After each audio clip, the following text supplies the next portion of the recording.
Hello and welcome to the English Listen Lab. Today, we follow the unbelievable, inspiring, and slightly crazy journey of Jack, a man who had no money, no education, and no fancy connections. But what did he have? Creativity, determination, and just a little bit of luck. With no degree, no business school, and no plan, at first, he built $1 million company, all by learning from life. How did he do it? Let's find out in From Poverty to Millions, without a degree. Chapter 1. A Life Without a Future. Jack grew up in a small town.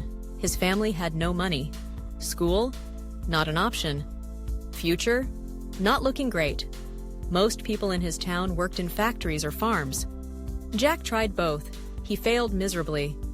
He was bad at following orders, bad at waking up early, and really bad at not asking questions. One day, his boss sighed. "Jack, you might be the worst worker we've ever had." Jack grinned.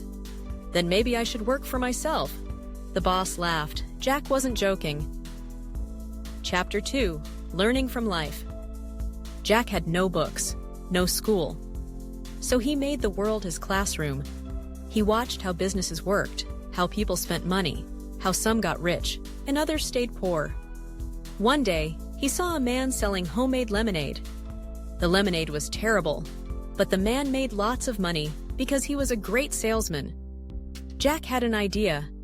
Maybe you don't need to be the best. You just need to be smart. And so, the experiment began. Chapter 3. The First Business and the First Failure. Jack's first business? Selling sandwiches. Did he know how to make sandwiches? No. Did that stop him? Also no. He made sandwiches and sold them outside a factory. At first it worked. Workers bought them. Jack was making money. Then, disaster. One day, a worker took a bite and yelled, "Jack, this is just bread and mayonnaise." Jack blinked. Yes?" His business shut down in 2 days. But he didn't quit. He learned. Chapter 4. The Breakthrough Idea.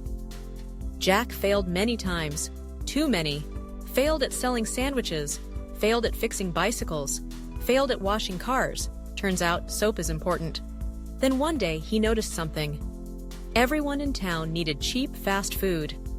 He had no kitchen, no experience. But a crazy idea. He started buying food in bulk, making simple meals, and delivering them by bicycle. At first, only a few people ordered. Then a few more. Then, boom! People loved it. Jack's food delivery service was born, and business was booming. Chapter 5. From Bicycle to Business Empire. Jack reinvested every dollar back into his business.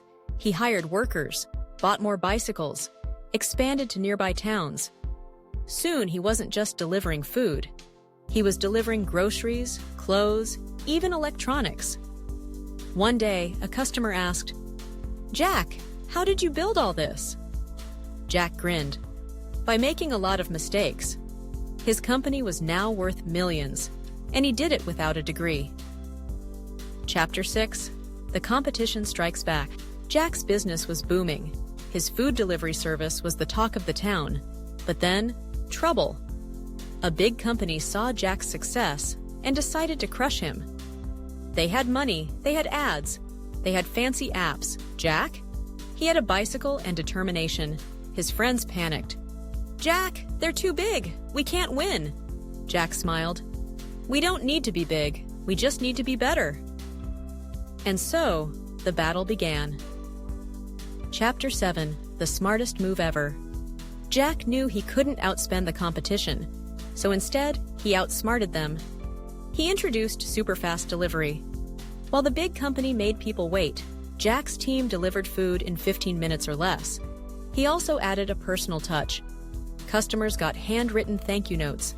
People loved it. Within months, the big company gave up. Jack's business won. Chapter 8. From Local Hero to National Success. With the competition gone, Jack expanded. His delivery service spread to other cities. Investors called. Banks offered loans.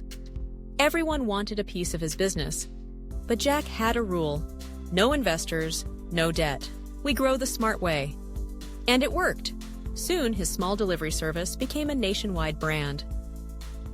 Chapter 9: The $1 Million Moment. One day, Jack checked his company's value. $10 million. He laughed. The kid who once failed at making sandwiches was now a millionaire. His parents cried. His old boss called him. "Jack, want your factory job back?" Jack grinned. "Nah, I'm good." Chapter 10: The Lesson That Changed Everything. Years later, Jack stood in front of a crowd. People expected him to say something complicated about business. Instead, he said, "I never went to college. I never had money, but I had a brain, and I used it." The crowd cheered. Jack looked up at the sky. He had proved everyone wrong, and he was just getting started. The end, or just the beginning? Jack's story proves one thing. Success isn't about degrees. It's about determination. And maybe, just maybe, someone watching this is ready to prove the world wrong too. If you enjoyed this story, don't forget to like, subscribe, and hit that notification bell for more inspiring English listening practice. See you in the next episode.